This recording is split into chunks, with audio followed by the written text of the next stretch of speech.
Ο αφορισμός της ηρωίδας Λασκαρίνας Μπουμπουλίνας από τον Πατριάρχη Γρηγόριο τον Έψιλον έλαβε χώρα τον Οκτώβριο του 1920. Επίσημη αφορμή για την πράξη αυτή φέρεται μια κληρονομικής φύσεως οικογενειακή διαφορά μεταξύ των γιών της του δεύτερου σύζυγού της Μπουμπουλίνας και των προγόνων της, Γιάννη και Παντελή Μπούμπουλη, με την ίδια. Το Πατριαρχείο, αντί άλλης μεσολαβητικής ενέργειας, επέβαλε σφοδρό επιτίμιο στη σπετσιώτισσα καπετάνισσα και αγωνίστρια. Η αυστηρότητα αυτής της απόφασης, που καθίσταται πρόδειλη και απολεκτικής διατύπωσης, υπεμφαίνει ότι τα βαθύτερα αίτια που την προκάλεσαν θα πρέπει να αποδοθούν στις πολιτικές συνεργασίες του φαναριού με την υψηλή πύλη. Πέρα από όσα εμπεριέχονται στο συνοδικό αυτό λίβελο, θα πρέπει να ληφθούν υπόψη κάποιες ενδιαφέρουσες παρατηρήσεις και ιστορικά στοιχεία που συνδέονται άμεσα με το γεγονός του αφορισμού της Μπουμπουλίνας. Κατά πρώτον, προκαλεί εύλογη απορία και, γιατί όχι, υποψία το γεγονός ότι οι αδελφοί Μπούμπουλοι απευθύνθηκαν όχι στη τοπική εκκλησιαστική αρχή, αλλά στον ίδιο τον Πατριάρχη. Αξίζει να σημειωθεί ότι στην Επανάσταση τα δύο αδέλφια δεν ακολούθησαν τα χνάρια του αγωνιστή πατέρα τους και ούτε βέβαια έλαβαν ποτέ μέρος στις πολεμικές επιχειρήσεις της μητριάς τους, σε μία από τις οποίες μάλιστα έπεσε μαχόμενος ο μεγαλύτερος γιος της Μπουμπουλίνας, ο Γιάννος Γιάννουζας. Δέον επίσης να αναφερθεί ότι το καιρό κατά τον οποίο αφορίστηκε η Μπουμπουλίνα προετοίμαζε μεθοδικά τη συγκρότηση ικανού στόλου με την προοπτική πολέμου στη θάλασσα. Με το επιχειρηματικό της δαιμόνιο κατόρθωνε όχι μόνο να διαχειρίζεται χρηστά και να αυξάνει την οικογενειακή περιουσία, αλλά και να αντεπεξέρχεται στα έξοδα που απαιτούσε η ναυπήγηση, η συντήρηση των πλοίων, η μισθοδοσία και η τροφοδοσία των πληρωμάτων.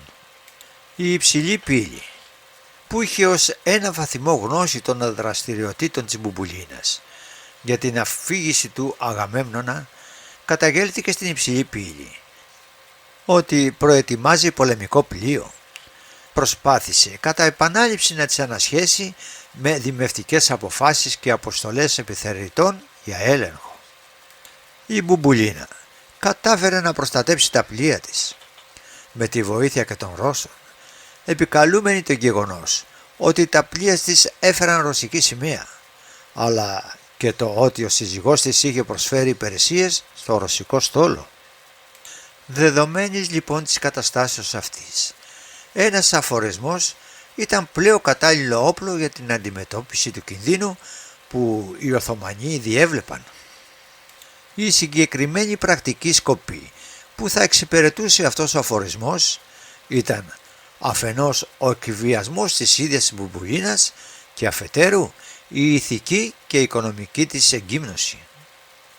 Χαρακτηριστικό είναι επίσης το γεγονός ότι ουδέποτε έγινε άρση του αφορισμού αυτού, ούτε ακόμη και όταν η Μπουμπουλίνα κατόπιν αυτού εξέθεσε δημόσια την περιουσιακή της κατάσταση την 15η Οκτωβρίου του 1820 ενώπιον των προεστών των προσπεσών, αφήνοντας ανοιχτό το ενδεχόμενο διευθέντησης των οικογενειακών της εκκρεμωτήτων.